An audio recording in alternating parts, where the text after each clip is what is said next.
그동안에 19대 국회를 총선을 치르고 오늘까지 개원 협상을 계속해서 해왔습니다. 아마 마지막 단계에 와서 오늘 원내대표가 하결을 하면은 7월 2일 날은 개원이 될 걸로 지금 예상이 됩니다. 너무 늦은 감은 있습니다만 그래도 국회를 빨리 개원하라는 국민들 요구를 민주당이 정확하게 받아들여서 모든 것을 다 양보하고 개원을 하기로 이제 임했습니다. 나중에 원내대표께서 보고를 해주시기 바랍니다. 오늘은 연평해전 제2연평해전 10주년이 되는 날입니다.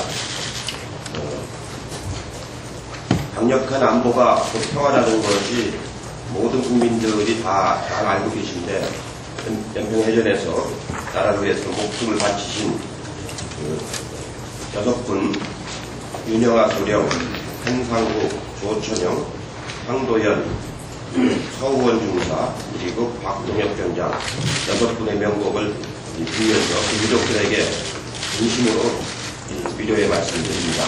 다시는 이렇게 남북 간의 군사적 대치를 해서 고귀한 생명들이 희생이 되는 일이 없도록 만반의 안보를 잘 갖춰야 될 거라고 생각합니다. 지난 국민의 정부, 참여정부 10년 동안에는 강력한 안보를 토대로 해서 제2의 충돌이 발생하지 않도록 특별히 관리를 해왔습니다. 최근에 와서 남북관계가 오히려 더 악화되어 가고 있어서 여러 가지 걱정이 많이 듭니다만 절대로 한반도에 다시 이런 군사적인 충돌이 발생하지 않도록 해야 되겠다는 생각을 다시 한번 다짐을 합니다. 어제, 그제 참 기가 막힌 일이 벌어졌습니다. 오늘까지도 아마 그러리라고 보는데 전혀 우리 국민들로서는 상상할 수 없는 일이 정부 내에서 몰래 벌어지고 있습니다. 이른바 한일 군사정보 포괄보호협정이라는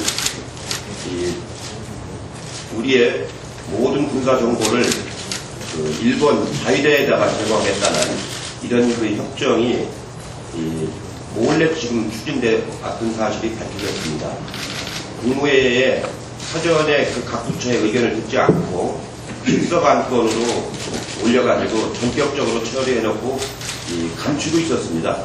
나중에 언론에 그것이 노출이 돼서 이제는 그렇게 몰래 처리했다는 사실을 시인하고 있는데 정말로 기가 막힌 일이 벌어지고 있습니다. 우리는 일본에 강점당해서 36년 동안 얼마나 많은 분들이 고귀한 목숨을 잃고 해방을 위해서 투쟁을 해왔습니까? 이런 일본한테 우리의 고급 군사 정보를 제공하는 협정을 아무도 모르게 국회에 단 한 번도 보고를 하지 않고 이렇게 처리한다는 건 정말로 있을 수가 없는 일입니다. 분명하게 말씀을 드립니다. 우리는 3.1운동 정신을 계승한 대한민국입니다. 그런 정신을 완전히 무시하는 이런 이명박 정권의 이런 친일 태도는 정말로 비탄하지 않을 수가 없습니다. 일본 자위대한테 우리의 군사 정보를 제공한다는 일이 어떻게 가능한 일입니까? 더구나 그것을 국회에 나중에 보고하겠다고 지난 5월달에 얘기했음에도 불구하고 전혀 한마디 서면 보고조차도 없이 이렇게 처리를 해버렸습니다. 나중에 원내대표하고 정책의장이 말씀을 하시겠습니다만 이런 정권이 아직까지도 존재한다는 게 기가 막힌 일입니다. 오늘 의중에서 여러 의원님들 의견을 많이 듣고 저희 당에서는 아주 강력하게 이것을 저지하는 대국민운동을 전개를 해야 될 것 같습니다. 여러 최고위원님들 심각한 사안으로 받아들이시고 준비를 해주시길 바라겠습니다. 즉석안건이라고 하는 건요, 저도 총리를 2년 가까이 했지만 이렇게 처리하는 게 아닙니다. 즉석안건이라고 하는 것은 그 시점에 처리할 수 없는 긴급한 사안이 발생하는 그거는 즉석안건으로 처리돼요. 국무회의 안건이라고 하는 건 사전에 국무조정실에 전부 다 취합을 해서 절차를 거쳐가지고 그 내용을 종합해서 청와대에도 다 보고를 하고 각 부처에 다 회람을 해서 장관들이 참석하기 전에 오늘 처리한 건이 뭐라는 걸 다 가지고 들어갑니다. 그래서 의견을, 국무위원으로서 의견을 내야 되기 때문에 사전에 준비하도록 안건을 각 부처에 먼저 보냅니다. 그 장관들이 가실 적에 그 안건을 다 읽어보고 가는 건데, 이 중요한 내용에 관해서 국무위원들한테 한마디도 얘기를 안 했다는 얘기입니다. 우리 모든 국무위원들을 완전히 허수아비로 만들었다는 얘기입니다. 이 문제를 문제 삼지 않는 국무위원들도 문제고, 장관들을 허수아비로 만드는 국무총리나 외교부 장관은 더 큰 문제입니다. 오늘 국무총리를 가서 강력하게 항의를 해야 될 것 같습니다. 감사합니다. 네, 이어서 박지원 원내대표님 인사 말씀해 주시겠습니다. 진내 오늘 원구성 합의가 될 것 같습니다. 지금 현재도 아침 7시간부터 합의 문건을 작성하고 있기 때문에 드디어 국회를 10월 2일 열지 않겠습니다. 대화와 타협으로 우리 민주통합당 여러분들이 인내를 걱정해 주신 것을 감사합니다.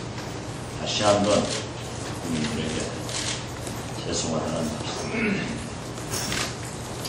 방금 대표께서 말씀하셨지만 한일 군사정보협정, 이것은 일부 언론 보도를 보고 제가 비상대책위원장한테 5월 17일 국방장관과 외교부 장관을 바로 이 방에서 만났습니다. 부당함을 지적하고 특히 영토 분쟁이 있는 독도문 그리고 유한부 할머니 교과서 등 도저히 있을 수 없고, 또 북한에 우리가 가지고 있는 휴민트, 일본에 가지고 있는 기계정보, 이런 것들을 교환하는 실력이 없고 오히려 자극해서 불필요하다고 얘기를 했더니 국방장관과 외교부 장관께서 5월 말에 일본 가서 협정하려고 했던 것을 가지 않고 국회에서 일단 그걸 해서 논의를 하고 이로 결정했습니다. 그렇게 지내오다가 또 이상한 보도가 나와서 지난 6월 25일 제가 국방장관에게 전화를 드렸더니 시급성을 강조하면서 협력을 요구했지만 다시 한번 지난번 얘기한 것을 강조하고 국회원 구성 협상이 되니 반드시 국회에서 논의를 해야 된다고 얘기를 했습니다. 그런데 저에게 아무 소리 안 했습니다. 그런데 26일 사과회의도 생략하고 바로 국회의 즉석 상정에서 통과를 시켰고, 이 통과된 사실을 27일 저희가 국방부에 확인했지만 확인해 줄 수 없다고 해서 행안부와 외교통상부에 확인하니까 비밀리에 가결됐다는, 의결했다는 그런 정보를 받았습니다. 우리도 즉각 반응을 보였습니다만 일본 외무상은 큰 진전을 이뤘다. 그래서 일본이 환호하고 있습니다. 즉 우리 한국의 군사 기밀을 일본에 바치겠다며 우리 정부는 개와 국민을 속인 것입니다. 청와대 고위 관계자는 비공개 처리는 일본이 보완을 요청해왔기 때문이라고 밝혀 일본이 요청하면 우리 국민도 절차도 모든 것도 무시하는가, 참으로 개탄하지 않을 수 없습니다. 국민이 분노하니까 국회와 국민을 속일 때는 일사불란하더니 이제 남은 말 하고 있습니다. 첫째, 어제 청와대는 몰랐었다 라고 얘기를 해요. 두 번째, 국방부는 외통부에 떠는 외통부는 법제처 뒤로 숨고 있습니다. 군사기밀을 일본에 헌납하는 어제 새누리당은 뻔뻔하게 독도에 가서 안보쇼를 박근혜 의원은 대선 캠프나 보고 짜고 있습니다. 도대체 제정신들입니다. 우리는 정부 여당이 집단적으로 멘붕 상태에 있지 않는가 이런 생각을 했습니다. 우리는 어떠한 경우에도 이 협정을 중단하라고 밖에서 전문가들도 요구하고 있습니다. 사실 전문가들의 의견을 종합하더라도 일본으로부터 우리나라가 받을 만한 가치 있는 정보는 없습니다. 두 번째, 미국 측 정보로 우리나라는 전부 커버가 됩니다. 세 번째, 결국 우리의 핵심 군사 정보만 일본에 갖다 바치는 꼴이 된다. 그래서 우리는 다시 한번 국민과 함께 경고하는 바입니다. 21세기 3.1운동이 일어날 이제 19대 국회가 열립니다. 우리는 국회에서 철저히 따지고 반드시 무효화시킬 것입니다. 여기에 일부 법률가들은 한일 군사보호협정은 조약에 준하는 것으로 국회의 동의를 거쳐야 한다는 얘기를 하고 있습니다. 이 협정은 양국의 유효한 법령에 부합할 것을 전제로 군사정보의 교류와 보호를 담고 있지만, 그러나 우리는 일본과 국방정보의 교류에 관한 어떠한 법률도 존재하지 않고 있습니다. 따라서 이 협정이 위헌 입어가지 않으려면 이 협정을 조약에 준하는 것으로 보아 국회의 동의를 거쳐야 한다는 것입니다. 두 번째, 일본 측에 제공할 군사정보 내용과 의미가 모호하다는 것입니다. 우리 군대에 관한 중요한 정보가 일본 측에 제공된다면 국가안전보장에 심대한 영향을 끼칠 수 있어 헌법 제60조에 따라 국회의 동의를 거쳐야 하는 조약에 준하는 것이다 라고 해석하고 있습니다. 세 번째, 일본 정부가 우리 정부에 제공할 정보의 신빙성에 관한 문제가 제기되고 있습니다. 단순한 첩보의 동의 차원을 넘어 정부가 문서로서 공유하는 군사정보는 국군 통수권자에게 상당한 정도의 신빙성을 제공할 것입니다. 그 군사정보가 왜곡되어 있다면 국군 통수권자의 오판을 유도하고 궁극적으로 국가 안전보장에 심대한 영향을 미칠 가능성이 농후합니다. 이 점에서도 헌법 제60조에 따라 국회의 동의를 거쳐야 하는 조약에 준한다. 이렇게 일부 학자나 법률가들은 주장하고 있고, 또한 일부에서 우리 법제처에서는 과거에 20, 30개의 이러한 협정이 있기 때문에 국회의 비준 동의를 받지 않아도 된다라고 주장을 하고 있습니다. 오늘 저와 법제처장이 구체적 논의를 하기로 했기 때문에 우리는 계속해서 학자와 법률가들이 이러한 문제를 검토해서 문제 제기를 하겠다는 것을 말씀드립니다. 제가 마지막으로 제 신상 발언을 드리겠습니다. 오늘 아침 조선일보에 솔로몬 저축은행 임석 회장으로부터 제가 돈을 받았다 이렇게 보도가 되고 있습니다. 물론 어젯밤 11시 15분에 저희 집에 와서 제가 설명한 부분을 잘 보도해 주었지만은, 저는 임석 회장을 국민정부 5년간 다른 분들이 만나보자고 했지만 거절을 하고 만난 적이 없습니다. 그 후 제가 어려움을 겪은 아마 2007년으로 기억하는데, 이 목포 지역 후배들이 저를 위로한다고 하면서 저녁을 먹자고 해서 가서 그 자리에서 임석 회장을 처음으로 인사했습니다. 임석 회장은 저에게 단순한 인사를 하려고 했는데 5년간 계속 면담을 거절했다고 말씀을 해서 제가 웃으면서 제가 안 만났기 때문에 사업 잘하고 있지 않느냐라고 했습니다. 그 후로도 목포 지역의 언론인 클럽인 유달 클럽 등 몇 차례, 두서너 차례 여러 사람과 동석한 적이 있고, 제가 18대 원내대표 때 저축은행연합회 간부들과 6, 7명이 원내대표실로 찾아와서 연합회장을 정부에서 낙하산으로 내려오기 때문에 회장이 정부 측 의견만 전달을 하고 회원사에 이익을 대변하지 않는다고 하면서 낙하산 회장이 안 내려오도록 해달라고 해서 듣고만 말았습니다. 어디 한 곳 전화하지 않았습니다.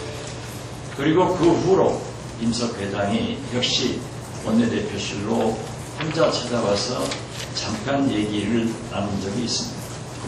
어떠한 경우에도 저는 임석 회장으로부터 그러한 금품수수가 없었다는 것을 말씀드리고, 또 다른 사건으로도 저를 옥죄이고 있는 것은 제가 아마 이명박 정부와 박근혜 비대위원장, 검찰의 눈의 가시로 박혀 있어서 그런 것 같습니다.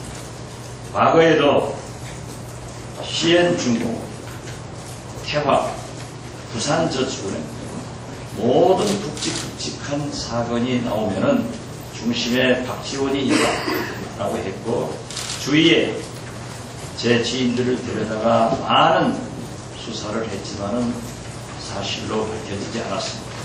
이번에도 당의 염려가 되지 않도록 철저히 대비를 하고, 제가 그렇지 않다는 것을 다시 한번 당원동지 및 국민, 그리고 지도부에서도 이해해 주시기 바랍니다.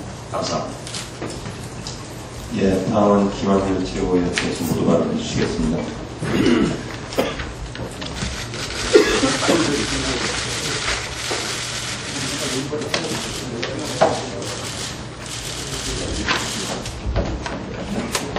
네, 김한길입니다. 한일 군사 정보 협정, 국민들께 결코 정정당당하게 밝힐 수 없는 내용을 담고 있기 때문에 일실에서 졸속 처리됐을 겁니다. 도저히 용납할 수 없는 일입니다. 무효화를 위해서 당력을 모아야 한다고 생각합니다. 두 분이 이미 충분히 말씀하셨고, 또 다른 최고위원님께서도 이 문제에 대해서 말씀 계실 것이기 때문에 저는 말을 줄이겠습니다. 19대 국회 개원 협상이 이제 마무리되는 것 같습니다. 원내대표단 수고 많이 하셨습니다.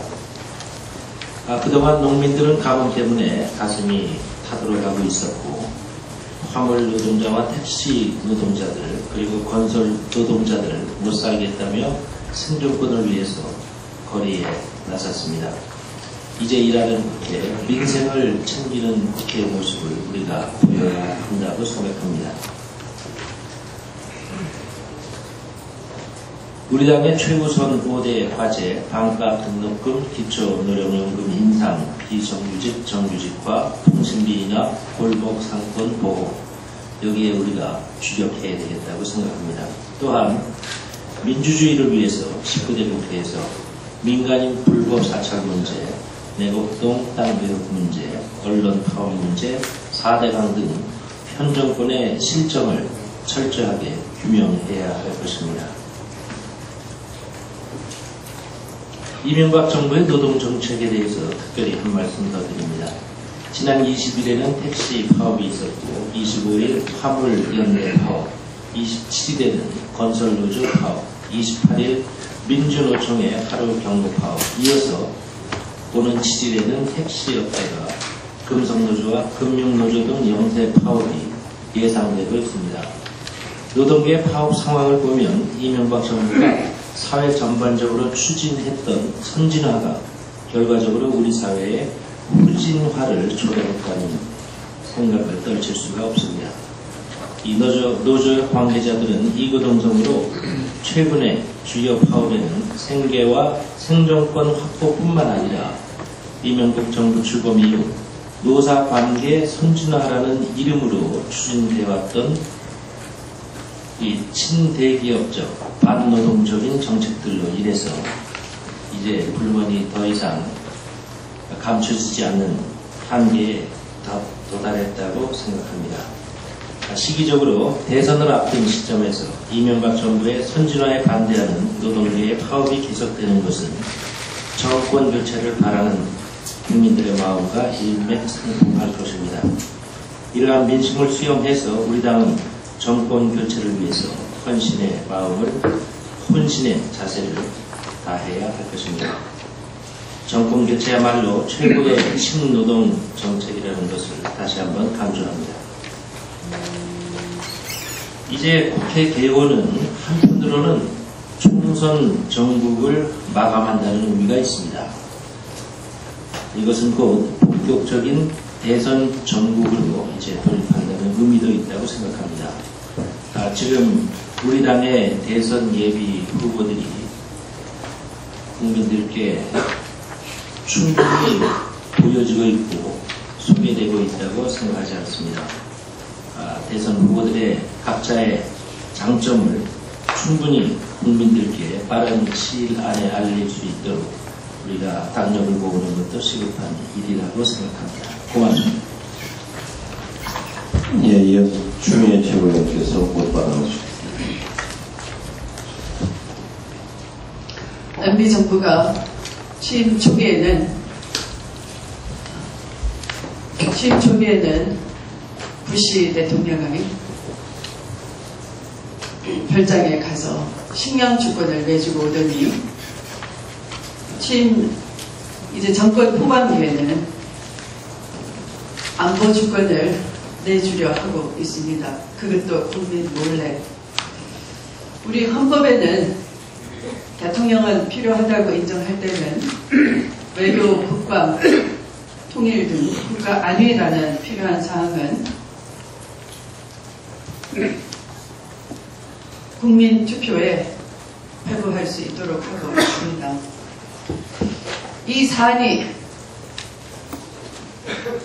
단순한 정부 간의 협정으로 가능한 것인가? 아까 원내대표 말씀도 있었지만 최소한도 국회 동의를 거쳐야 하는 것이고 이것이 외교 국방 통일의 방향을 완전히 180도 반전시키고 틀어버리는 것이기 때문에 더 나아가서 국민의 의사도 물어야 하는 사안이다. 중대한 사안이다. 이렇게 생각합니다. 과거 1965년 한일 국교 정상화, 한일 협정만 하더라도 일제 강점기를 통해서 한반도를 노략질해간, 강탈해간 우리 한국에게는 피해 보상이 온전치 못한 이 군사정권이 저지른 불평등 조약이었기 때문에 전 국민적 저항이 거세였습니다. 이것은 한술 더 떠서 불평등이라는 문제 차원이 아니라 우리의 주권에 향후에 영향을 미치는 주권의식이 없는 한 나라의 대통령이 이미 외교와 국방을 대표하고 있고 또 평화 통일에 대한 중차대한 책무를 지고 있는 대통령으로서는 정말 어처구니 없는 그런 일을 저질러 버렸기 때문에 이것에 대해서는 전 국민적 저항이 일어날 것이다 라고 경고하는 바입니다. 철회하라는 것입니다. 한마디로. 지난번 MB 정부의 이상한 징후는 이미 한반도 MD에서 드러났습니다. 그것은 김대중 정부와 노무현 정부가 여러 차례 거절했던 부시 정권의 TMD, 그러니까 전역 미사일 방어에 우리는 참여하지 않았습니다. 거절해 왔습니다. 그런데 오바마 정권은 부시의 TMD와 유사하게 지역 MD라는 개념을 살려서 동아시아 MD를 구상하고 있는 중입니다. 그것의 일환으로 미국과 일본이 MD 협정을 체결했고 이제 또다시 우리 한국에게 손을 뻗쳤습니다. 그런데 아무 전략적인 사고가 없이 이명박 정권은 이름만 한반도 MD라고 한국형 MD라고 붙였지 이름을 어떻게 붙이든 간에 그것은 부시의 TMD와 유사한 오바마의 지역 MD에 동아시아 MD에 그대로 편입되는 것입니다. 그리고 그 징후가 이제 드디어 드러났습니다. 드디어 드러난 것이 한일 군사협정인데요. 사실은 미국은 한미일 공조체제에서 가장 문제가 되는 것이 일본과 한국과 일본 간의 과거사에 대한 감정이라고 생각하고 있습니다. 단순히 일본의 보전적인 또 재무장을 하려는 그 의도에 대해서는 개념치 않고 있습니다. 미일 간의 동맹체제 아래에서 충분히 컨트롤할 수 있다라고 자신을 하고 있기 때문입니다. 그러나 이 핵무장에서 보듯이 일본은 명시적인 핵무기 보유국만 아니다 뿐이지 사실상 언제든지 기술적으로 완벽하게 언제든지 핵무기를 제조할 수 있는 기술을 보유한 나라입니다. 그래서 인접한 우리나라가 일본의 재무장에 대해서 느끼는 위기감처럼 미국은 그다지 많이 느끼고 있지는 않습니다. 미국의 전략은 과거사 문제만 털면 일본과 한국이 공조체제, 군사 공조체제에 돌입하면 미국의 많은 군사비를 부담을 덜 수 있고 또 아울러서 대중국 견제의 전초기지로 한국을 잘 활용할 수 있다 이렇게 생각하고 있습니다. 그것이 드러난 것이 금년 1월 5일 미 국무부가 발표한 신국방 전략 지침에 드러나고 있는 것입니다. New Defense Strategy라고 표시된 이 미국의 신국방 전략 지침에 의하면 미국의 글로벌 리더십 유지하기 위한 방안 21세기 미국 국방의 우선순위라는 부제가 붙어있는 미 국무부의 이 공문에는 주적이 앞으로의 미국이 관리할 우선순위가 중동에서 중국으로 옮겨왔다는 그런 전략적 우선순위를 밝히고 있습니다. 그래서 그동안 한동안 동반자니 또는 협력적 관계니 그러한 용어를 다 빼버리고 중국을 향후의 21세기 미국 전략상 가장 우선순위의 적임을 밝히고 있는 것입니다. 이렇게 중동에서 중국으로 미국 전략의 우선순위가 옮겨오면서 이 지역적인 추월 군사 기지를 중심으로 한 새로운 전략을 짜고 있는데 그것에서 가장 핵심적인 것이 미국과 한국, 일본의 이 동맹 체제를 강화하는 것입니다. 그래서 더 구체적으로 말씀드리기에는 시간이 없습니다만 중국의 이 해상 전략에 대해서도 한국과 일본을 통해서 전략을 짠다라는 그런 구체적인 것들이 바로 우리에게도 심대한 영향을 미치고 있는 것입니다.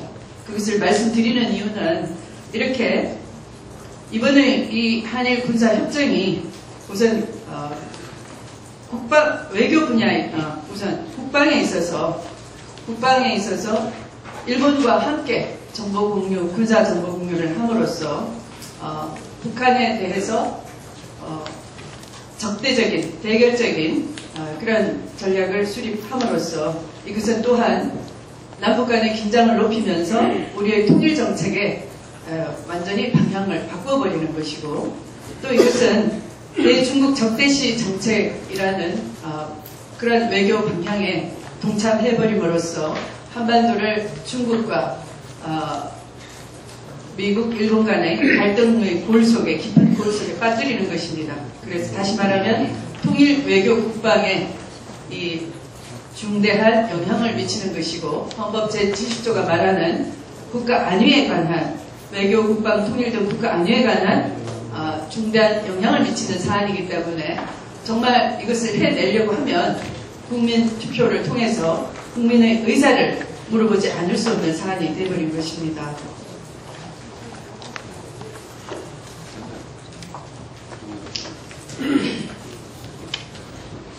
다음 대선 후보 경선 준비 기획단 논의 상황에 대해서는 어제 여러 시간 회의를 거쳐서 이 모바일 투표에 대해서 사실은 그 통합진보당에 있어서 최근의 통합진보당 당내 지도부 경선에 이 인터넷 투표가 또다시 불의를 빚고 있는 가운데 우리 민주당이 완전 국민 경선으로 방향을 정하면서 모바일 투표를 도입하겠다는 데 대해서 그 기술적인 그 우려가 있는지 많이 걱정을 하고 계십니다. 그래서 중앙선거관리위원회의 법제관리관을 초청해서 기술적인 문제에 대한 선관위의 우려가 있는지도 물어보고, 실제 어제는 기술진들과 또 인터넷 위원장과 함께 우리가 우려해야 될 여러 가지 점을 사전 점검을 해보았습니다. 그래서 그 기술적인 부분은 이 관리 회사를 통해서 완벽하게 관리해낼 수 있다라는 것을 전면적으로 우리가 사전 사후 점검을 해보았고, 또 기술적인 그 완벽성을 기할 수 있다라는데 또 우리가 이해를 할 수 있게 됐습니다. 더불어서 후보가 많아서 사전부터 이 대선 후보 경선의 분위기가 뜨거워지면 더 좋은 방향이겠고요. 또 예선을 거쳐서 본선을 올라갈 수 있도록 해야 된다는 여러 의견이 종합돼서 이 가닥을 잡게 됐습니다. 그래서 후보가 너무 많을 경우에는 컷오프 제도를 도입하자. 그것도 아주 외부의 인사도 잘 참여할 수 있도록 당원과 국민을 배합을 하는데 국민을 더 많이 참여시키고 당원을 그 10분의 3 정도만 참여시킴으로써 외부 인사들도 두려움 없이 참여할 수 있게 하자라는 논의가 모아졌습니다. 더 자세한 것은 최고회의의 그 보고 이후에 말씀을 드리도록 하겠습니다. 이상입니다. 예, 다음은 강기정 최고위원으로 안내해 주시겠습니다. 네, 여러분들께서 한일 군사 협정에 대해서 말씀하셨습니다. 한 말씀만 간단히 드리면요.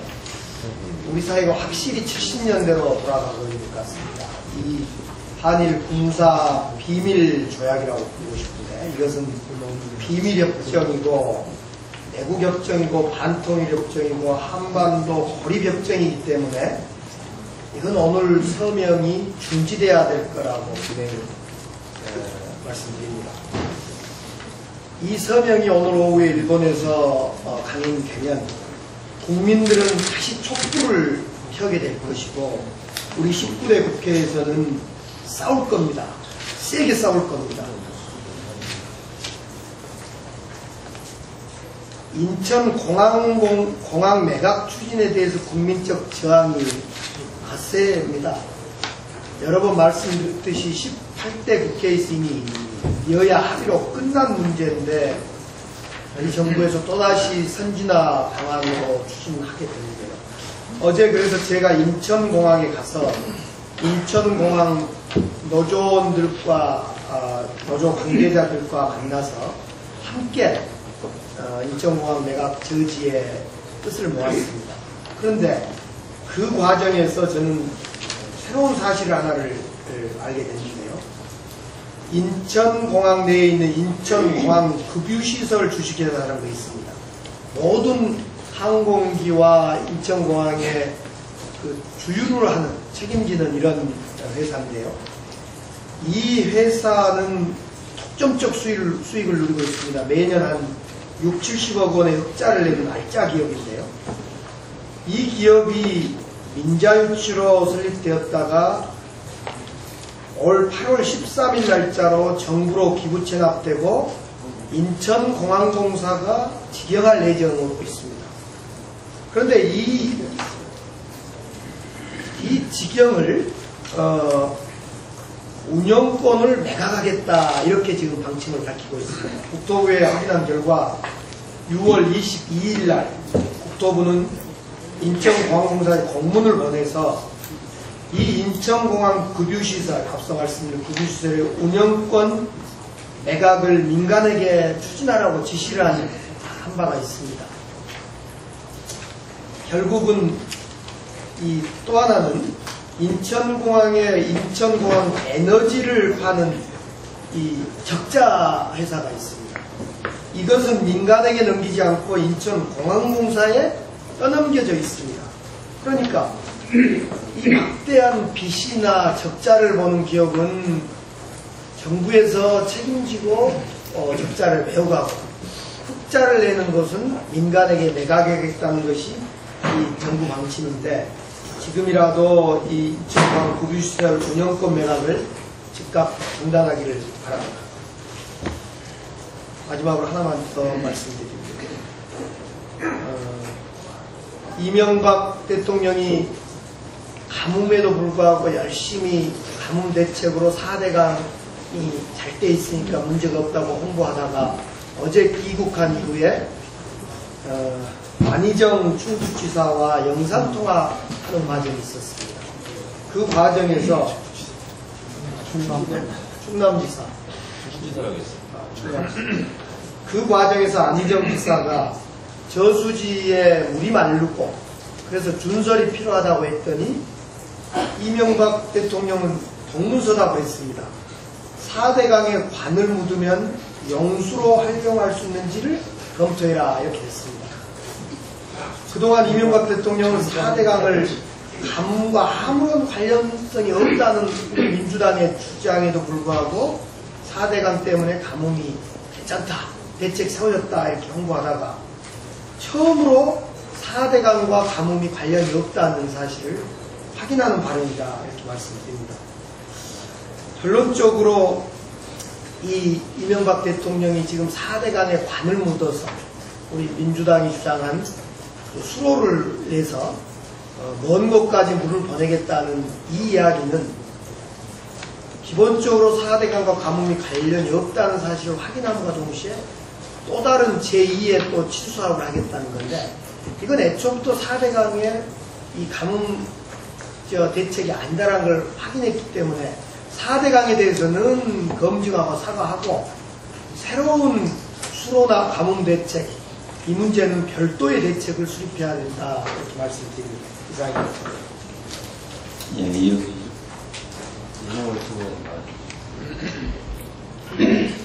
예, 이종걸입니다. 앞서 많은 의원들이 말씀드렸습니다. 한일 군사협정 정보협정 체결은 즉각 중단해 주시기 바랍니다. 한일 군사 정보협정은 비밀리에 통과를 예측했습니다. 그리고 일본에는 당일 통보하고 국민들에게는 알리지도 않았습니다. 말도 안 되는 일입니다. 도대체 MB 정부와 MB가 150년 가뭄에 고비를 먹었는지, 아니면 퇴임 후에 망명을 본격적으로 준비하는 것인지, 스키야마 아키히로의 한국 이름 이명박 대통령이 퇴임 후에 고향 오사카로 갈 준비를 하시고 계시는 것인지, 그러나 이제 최시중, 박영준, 신재미, 그리고 또 오늘 소환되고 있는 이상득, 그 측근들에 이어서 퇴임 후에 반드시 민사건, 형사건, 국내법적 절차를 모두 이행하신 후에야 망명하실 수 있다는 것을 알려드립니다.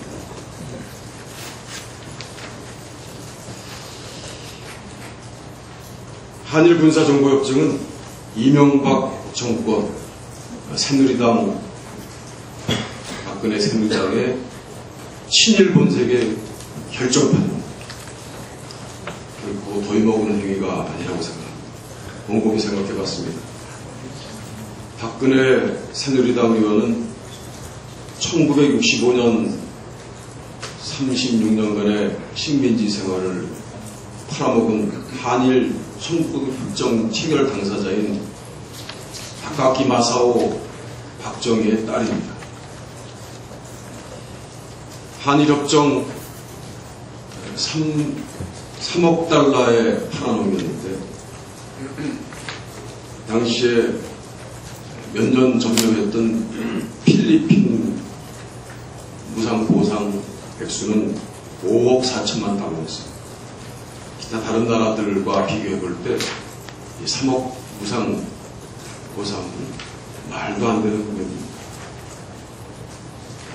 현재 박정희,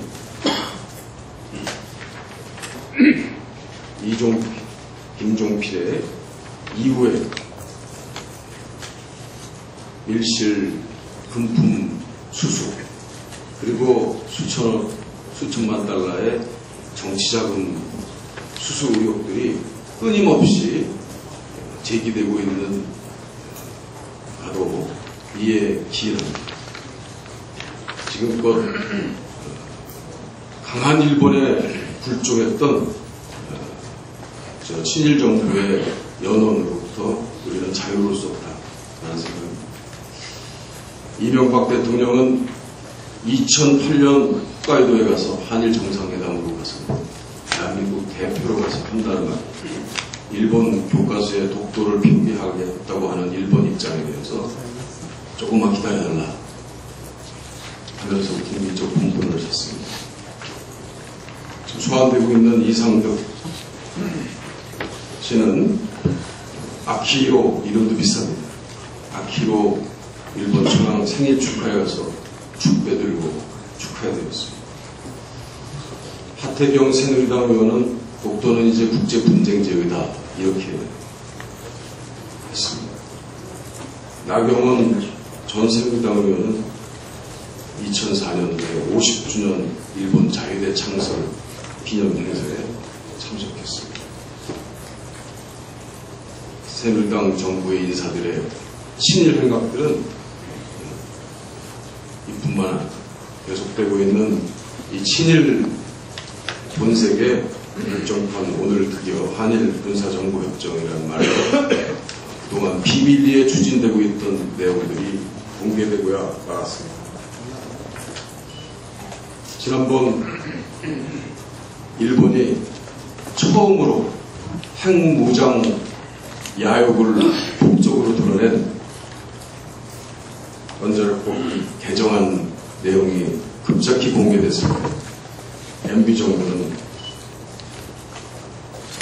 핵무장 국가로 변신하기는 쉽지 않을 거다라는 낙관적 전망을 하면서 근거 없는 낙관적 전망을 하면서 아직까지 일본 정부가 우리 정부의 이 현안과 관련해서 설명해 온 적이 없다.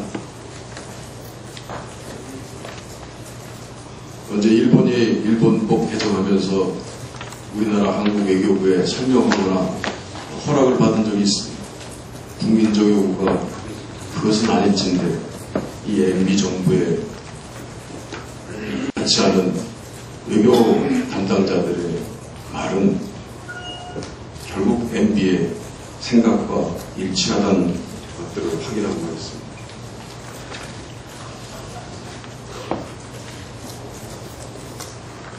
이날 이때 일본 위안부 독도 문제에 관해서 제대로 대답하지 않고 있는 일본에 대해서 이런 친일 행각 비공개 처리하는 것들은 1910년 경술국치 한일 강제 합병을 비공개로 추진한 이완용의 매국행위와는 뭐가 다른지. 이제 한미일 군사협력 관계가 과거 획기적인 동북아 냉전 질서로 획책하고자 하는 그런 의도가 드러나는 것은 아닌지. 이것은 절대로 행정협정, 국회 기준을 요하지 않는 행정협정이 아니고 국가 안위에 관련된 중대한 사안이기 때문에 법에도 표현했듯이 분명히 국민적 논의를 거쳐 국회 동의를 거쳐서 반드시 국회 논의를 거쳐서 토론되고 처리되어야 될 문제다라는 걸 분명히 이런 비공식적, 비형식적 친일 의도적인 MB 정부의 이 태도에 대해서 절대로 물러설 수 없다는 것을 규탄하고 철저히 사안을 파헤칠 것을 밝힙니다. 이상입니다. 예, 우선 오늘 저희 민주당 지도부가 거의 모든 지도부에서 구성원이 이 일본 군사보 협정에 대해 정보 협정에 대해서 비판하고 있는 것은 그만큼 이명박 정권 임기 말에 도저히 용서할 수 없는 엄청난 잘못을 저질렀다 판단하에 이렇게 말씀드리고 있다는 점을 다시 한번 강조하고자 합니다. 이번 이 협정은 절차와 내용 면에서 완전히 잘못됐을 뿐만 아니라 이 협정으로 인해 올 국익의 훼손까지 포함할 때 너무 심각한 사건이다 이렇게 규정합니다. 건국주의를 부활시키고자 하는 일본의 군사적 욕망을 실현시켜주고 중국을 포위하려는 미국의 국제전략에 기여해준 대가로 대한민국은 북한, 중국과도 군사적으로 대치하는 최전선이 될 가능성이 높아졌습니다. 북한과는 그렇다 치더라도 왜 우리가 중국과도 군사적으로 대치할 위험을 감수해야 하는지 국민들은 이해하기 어렵습니다. 특히 일본은 우리나라를 점령했던 침략국으로서 아직 자신들의 침략 행위에 대한 진솔한 사과조차 없는 나라인데 이 나라의 군사적 진출을 허용한다는 이것은 국민 감정상 또 국익상 전혀 실효성이 없는 정책이라고 할 것입니다. 과거 조선이 동학군을 진압하기 위해 청나라와 일본군을 끌어들인 끝에 육지와 바다 모두를 전쟁터로 내주고 결국 일본에게 주권을 빼앗기고 식민지가 되었던 역사의 교훈을 잊어서는 안 됩니다. 지금 작은 조약 하나를 작은 협정 하나를 줬는데 왜 난리냐 이렇게 생각한다면 이명박 대통령은 지금 대통령을 할 자격이 없습니다. 이 지금 하고 있는 이 일이 장차 대한민국의 또 동북아에 어떤 영향을 미칠지에 대한 조그마한 고민도 없이 이렇게 날치기로 이런 협정을 체결한다는 데에 대해서 통탄하지 않을 수가 없습니다. 즉각 오늘 오후로 예정되어 있는 조약 사인을, 협정 사인을 연기하고 다시 원점에서 재논해야 된다. 점을 강조하고자 하며 이 충고를 받아들이지 않을 경우 본인이 상상한 것 이상의 엄청난 폭풍에 휘말리게 될 거라는 점을 경고합니다. 드디어 이상득 의원이 감옥에 갈 가능성이 높아진 것 같습니다. 과거에 저희 야당이 끊임없이 이상득의 국정농단과 부정부패 행위에 대하여 경고하고 사전에 방지할 것을 끊임없이 충고했지만 이 정권은 눈 하나 깜짝하지 않고 이 권력농단과 부정부패를 강조하고 또 지원했습니다. 과거의 권력자들의 측근들의 부정부패와 다른 것은 이상득은 특별히 이 정권의 인사, 정책, 당 운영 등 거의 모든 문제에 관여하고 실질적인 결정을 내리는 데 기여했기 때문에 이것은 있을 수 없는 국정농단 세력이라고 우리가 규정했던 것입니다. 이제 권력 말기에 검찰이 또 다른 정치적 목적을 가지고 진행하는 수사인지는 모르겠으나 이왕 수사가 진행된 김에 이 정권 하에 진행되었던 권력형 부정부패 그리고 인사전행 그리고 이 국정농단 행위 전반의 중심에 이상득 의원이 있었다는 점을 밝히고 이상득 의원의 개인 비리 차원에서가 아니라 권력형 부정부패의 뿌리를 뽑겠다는 자세로 수사에 임해야 할 것이라고 판단합니다. 이상득 의원을 수사하면서 적당히 야당 의원들의 이름을 거론하고 함께 욕을 보이려고 하는 이런 또 구태의연한 수사 행태조차도 다시 한번 국민의 지탄을 받게 될 것입니다. 마지막으로 한 가지만 말씀드리겠습니다. 오늘부터 문화방송의 사실상 대주주인 박문진과 한국방송 새 이사가 공모 들어갑니다. 지난 5년간 우리는 이명박 정권의 잘못된 언론 정책 그리고 그 언론 정책을 수행하는 언론 하수인들 때문에 너무나 시달렸고 왜곡된 언론의 실상을 목격할 수 있었습니다. 이제 새로 구성되는 박문진과 한국방송 새 이사진은 잘못된 언론 정책 그리고 잘못된 방송국 운영에 관해서 고리를 끊겠다고 하는 자세로 새로운 결심을, 새로운 다짐을 해야 할 것이라고 보고, 이 새로 만들어지는 방문진과 이사진이 실질적으로 언론의 공정성과 공영성, 독립성을 담보할 수 있는 인사들로 구성되어야 한다는 점을 더 이상 한 번 더 강조하고자 합니다. 이런 마당에 야당 의원들의 사진까지 광고에 실으면서 공격적 방어를 하고 있는 김재철 사장이 한심하다 생각하면서 다시 한번 경고합니다. 더 이상 자신의 자리를 유지하기 위한 추악한 행태를 보일 것이 아니라 지금이라도 즉각 자리에서 물러나고 후배 언론인들의 길을 터주는 것이 이 임재철 사장이 해야 할 마지막 임무라는 점을 강조하고자 합니다. 이상입니다. 네, 다음 이용석 정책위원장의 정책 관련 발언 나가겠습니다. 시간이 많이 지났습니다만 한일 군사협정이 갖는 사안의 중요성을 감안해서 한 가지 말씀을 덧붙이겠습니다. 이 한일 군사정보보호협정은 절차와 내용 면에서 치유할 수 없는 수준의 매우 중요한 훈결이 있기 때문에 정부가 체결 절차를 즉각 중단해야 될 것입니다. 절차적인 문제에 대해서는 최고위원님들이 말씀을 하셨기 때문에 내용상의 문제만 말씀을 드리겠습니다. 우선 첫째는 한일 군사협정은 대한민국 정부가 일본의 자위대를 군대로 사실상 인정하는 것으로서 일본의 군사적 팽창을 용이하게 해줄 뿐만 아니라 이것은 3.1운동 정신을 계승한 우리 헌법 정신과 배치될 뿐만 아니라 군대를 인정하지 않는 일본의 평화헌법에도 위배되는 것입니다. 두 번째는 군사정보보호협정 체결은 양국 간의 군사기술, 전술 데이터, 암호정보 등 많은 정보를 공유하게 돼서 우리의 안보체계 전반이 노출되는 문제가 있습니다. 세 번째는 한일 군사협정 체결은 한미일 군사협력 강화와 이로 인한 북한과 중국을 자극해서 동북아의 신냉전을 초래할 수 있고 이것은 동북아의 평화 번영이라는 국가적 과제에 역행하는 조치입니다. 특히 이 협정이 한미일 MD의 전제로 체결되는 것이라면 그 문제는 더할 나위 없이 커질 것입니다. 네 번째는 피해자 보상 문제 등 일본이 과거사에 대한 반성 없이 독도 영유권 주장, 원자력법 개정을 통한 핵무장 시도, 역사교과서 왜곡 등 끊임없이 국민 정서를 자극하는 상황에서 군사협정의 체결은 국민 정서와 법감정의 정면으로 위배됩니다. 다섯 번째는 이 비밀정보보호협정은 한일 간 최초로 맺어지는 군사협정입니다. 이 협정이 체결되면 후속 조치로 훨씬 문제가 큰 상호군수 지원협정이 체결될 것입니다.